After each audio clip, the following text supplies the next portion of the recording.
Racist bikers mess with black soldier at bar, but his next move stuns everyone.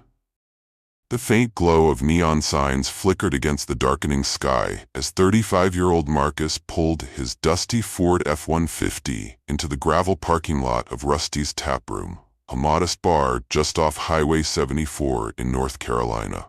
The bar wasn't anything fancy, just a staple for locals, truckers, and road-weary souls looking for a cold drink and a quiet corner. Marcus, having just returned from deployment a week ago, wanted nothing more than a moment to relax before diving back into the demands of everyday life. He stepped out of his truck, the gravel crunching under his boots, and took a deep breath of the cool evening air before pushing open the creaky wooden door. Inside, the bar was alive with the low hum of conversation and the twang of an old jukebox playing a Johnny Cash classic. The air smelled faintly of beer and fried food, a comforting combination that reminded Marcus of simpler times. He scanned the room, taking in the usual crowd. A couple of regulars shooting pool in the corner, a group of friends laughing loudly at the bar, and a few loners nursing their drinks in silence. Marcus wasn't here to make friends, he just wanted to decompress. He found a corner table near the back, tucked away, but with a clear view of the room. His camouflage uniform blended into the dim ambience, save for the scuffed sneakers on his feet, shoes chosen for comfort, not appearance. He ordered a glass of water and sipped it slowly, his thoughts drifting to the family he was finally going to see after so many months. His mom's homemade lasagna and his niece's excited voice were all he could think about. The door slammed open, jolting Marcus from his reverie. A group of 6 men strode in, their heavy boots echoing on the wooden floor. They were older, their leather jackets emblazoned with patches and insignias that marked them as veterans. They were loud, laughing and clapping each other on the back as they made their way to the bar. Marcus gave them a passing glance before returning to his drink. But one of the men, the leader, a burly guy with a salt and pepper beard and piercing blue eyes, froze mid-laugh when he noticed Marcus. He muttered something to his group, and they all turned to look. Their laughter quieted, replaced by a simmering tension that slowly filled the room. Marcus felt their stares but didn't acknowledge them. He'd experienced that kind of look before, the one that sized you up, judged you without context. He sipped his water, trying to focus on the jukebox instead of the growing unease that seemed to ripple through the air. The group huddled closer, their voices low but pointed. The burly leader whispered something, and one of the others laughed, casting a pointed glance in Marcus's direction. Marcus kept his calm, his posture relaxed, but his senses sharp. He'd learned long ago to stay composed under pressure. Lessons from years of service. Still, the weight of their stares didn't go unnoticed. The night, which had started as a simple escape, was about to take a turn Marcus hadn't anticipated. The hum of the jukebox was drowned out by the heavy thuds of boots as the group of men made their way toward Marcus's table.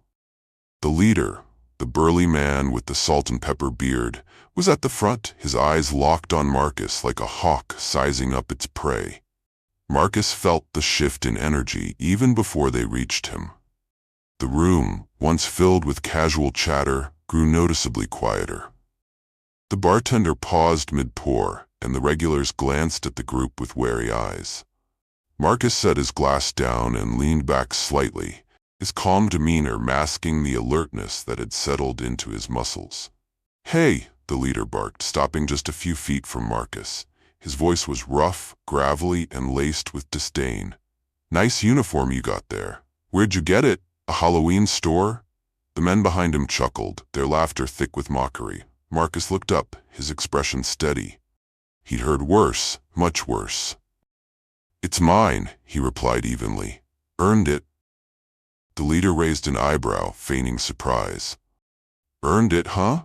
That's funny because I've seen plenty of real soldiers, and none of them wear sneakers with their fatigues. You're trying to play dress up for sympathy, or maybe a free drink?"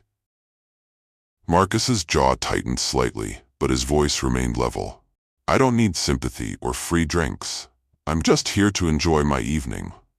The leader's lips curled into a smirk as he leaned in closer, his beer-soaked breath invading Marcus's space. You don't look like no soldier to me, he sneered. Where's your boots? Your tags? Hell, you probably don't even know how to salute properly. One of the men behind him added, Bet he couldn't tell us the first thing about basic training. Another chimed in, probably never seen a battlefield in his life. The group erupted in laughter again, their voices grating against the low hum of the jukebox. Marcus stayed silent, his eyes moving between the men. He wasn't intimidated, but he wasn't about to fan the flames either. His years in the service had taught him how to pick his battles, but there was something about this encounter that rubbed him raw. It wasn't just their words, it was the audacity, the ignorance. I don't need to prove anything to you, Marcus said finally, his voice calm but firm. The leader, now visibly irritated by Marcus's composure, stepped even closer, his large frame looming over the table. You think you're some kind of hero, huh? Walking in here like you belong?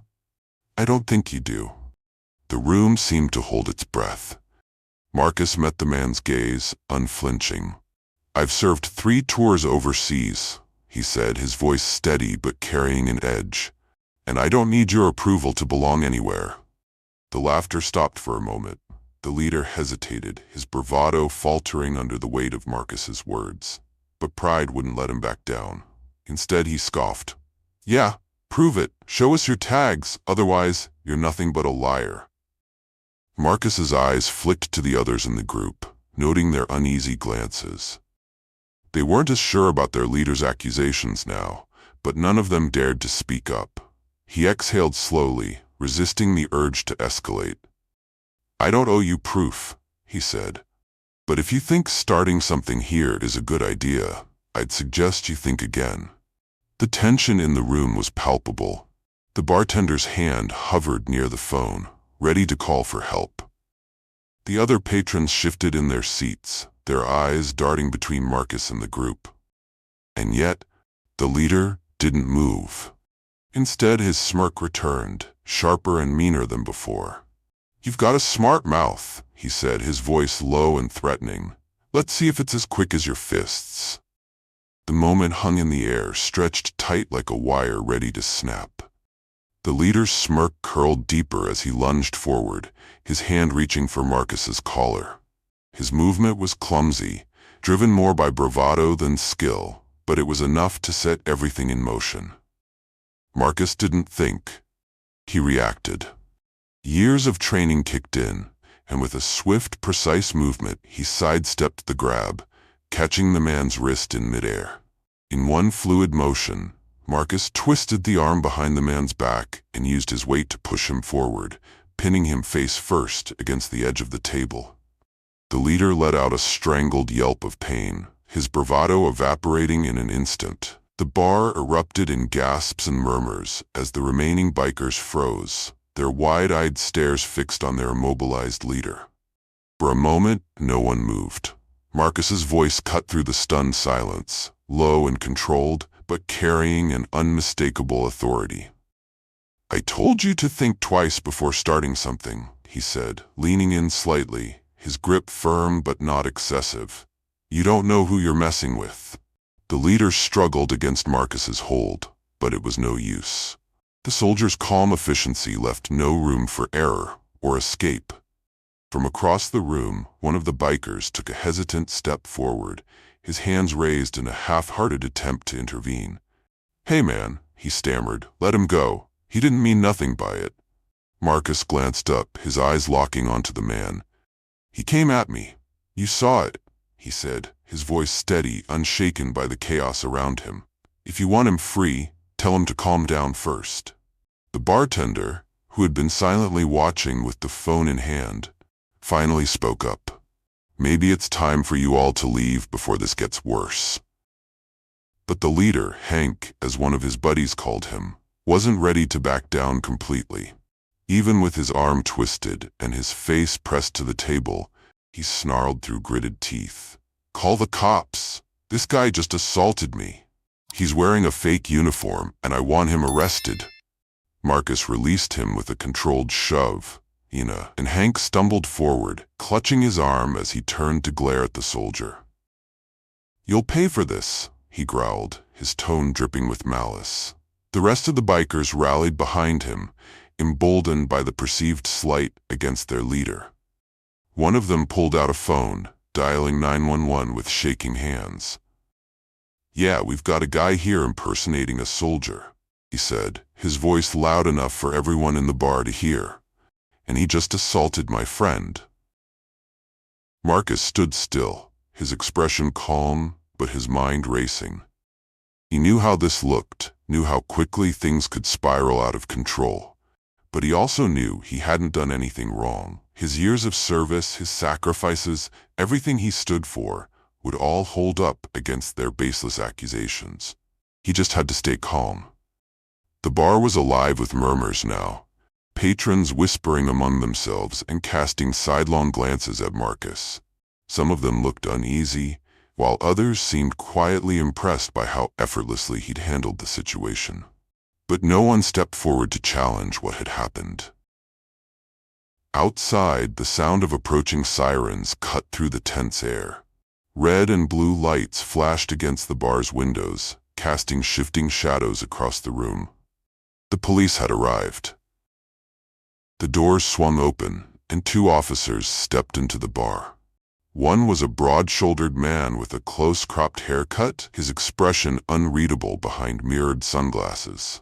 The other was a woman with sharp features and a calm, observant demeanor. Their presence immediately silenced the room as all eyes turned toward them. "We got a call about an altercation," the male officer said, his voice steady but firm. "Can someone explain what's going on here?" Hank, clutching his wrist and still red-faced from the encounter, was the first to speak. He pointed a shaky finger at Marcus.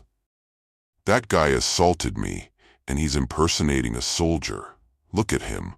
He doesn't even have proper boots on." The officer's gaze shifted to Marcus, who stood quietly by his table, his posture relaxed but alert. "Is that true?" the officer asked, his tone neutral. Marcus shook his head slowly and met the officer's eyes. "No, sir. This man and his friends confronted me because they didn't believe I'm a real soldier. When he tried to grab me, I defended myself." The female officer stepped forward, her eyes scanning the room. "Did anyone witness what happened?" she asked, her voice carrying a calm authority. The bartender spoke up, breaking the tense silence. "I saw it. Hank went after him first. That soldier just reacted to protect himself. It wasn't an assault." A murmur of agreement rippled through the room. One patron near the jukebox added, "Yeah, he didn't start anything. Hank's been on edge since he walked in." The male officer turned back to Marcus. "Do you have any proof of your service, sir?" Marcus nodded, keeping his movements measured as he gestured toward the duffel bag on the floor by his table. "In that bag, I've got my service uniform with my name and rank. I also have my ID and my wallet. You're welcome to take a look." The officer retrieved the bag and carefully opened it, pulling out the neatly folded uniform adorned with badges and insignias. He inspected it briefly before turning to his partner, who nodded in quiet confirmation. "You're clear," the male officer said, his voice firm but respectful. "We appreciate your cooperation." Hank, still nursing his bruised pride, growled, "You're just going to take his word for it? He could have faked all that." The female officer shot Hank a sharp look. "Enough. From what I've heard, you instigated this, and you're lucky he's not pressing charges against you for assault." The words hit Hank like a slap, and his bluster began to deflate. The other bikers shifted uncomfortably, avoiding eye contact with anyone in the room. "Here's how this is going to go," the male officer continued. "We're filing a report about this incident. If you want to pursue your claims, you're welcome to do so, but you should know that false accusations are a serious matter." Hank opened his mouth to respond, but closed it again, realizing he was cornered. The officers stepped back, scanning the room one last time as the tension began to ease. The female officer turned to Marcus. "Thank you for keeping your cool. We'll make sure this is documented correctly." Marcus gave her a small nod, his composure unshaken. "Thank you, officer." The bikers began to shuffle out of the bar, their earlier bravado replaced by awkward silence. Hank, still fuming, glared at Marcus one last time before disappearing through the door. The officers followed shortly after, leaving the bar to slowly return to its usual hum of conversation. Marcus sat back down, his drink untouched. The weight of the encounter lingered, but he was relieved it hadn't escalated further. Around him, the other patrons whispered and stole glances in his direction, their earlier wariness now replaced by quiet respect. A few days later, Marcus was working on his old pickup truck in the driveway of his small home on the outskirts of Fayetteville, North Carolina. The late afternoon sun cast long shadows across the yard as he tightened a bolt under the hood. The memory of the bar incident lingered. Not because of the confrontation itself, he had faced worse in combat, but because of what it represented. It wasn't the first time someone had judged him unfairly, and he doubted it would be the last. The sound of tires crunching gravel pulled him from his thoughts. He straightened up, wiping his hands on a rag, and turned to see a motorcycle rolling into the driveway. The rider was one of the men from the bar, a wiry guy with thinning hair and a leather jacket that looked 2 sizes too big. Marcus recognized him as Carl, one of Hank's crew. Carl cut the engine and dismounted, removing his helmet and hesitating for a moment before stepping closer. His posture was cautious, almost apologetic, as if he were approaching a stray dog he didn't want to startle. "Marcus, right?" Carl asked, his voice quiet. Marcus nodded but didn't speak, waiting to see where this was going.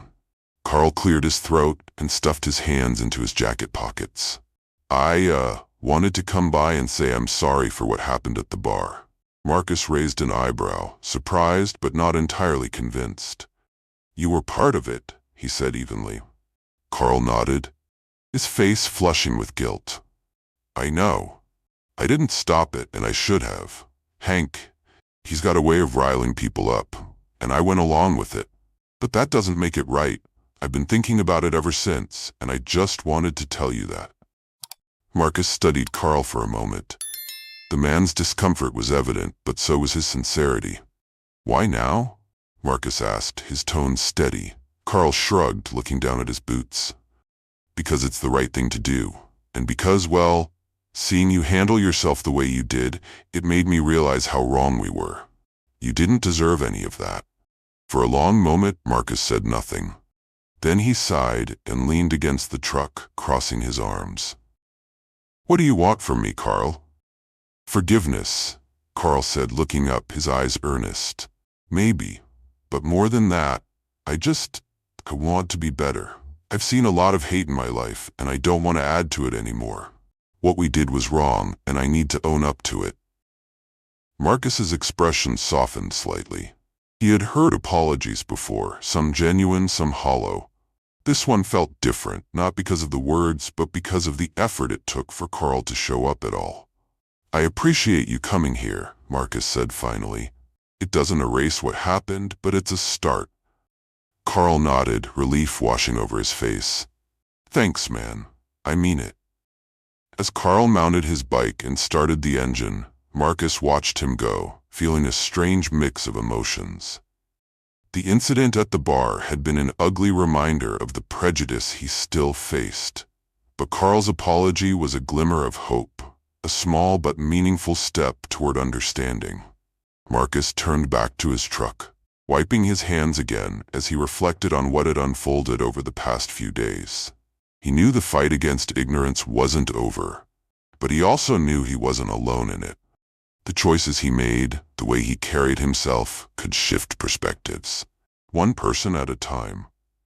The evening air was calm as he finished his work, the quiet punctuated by the distant hum of cicadas.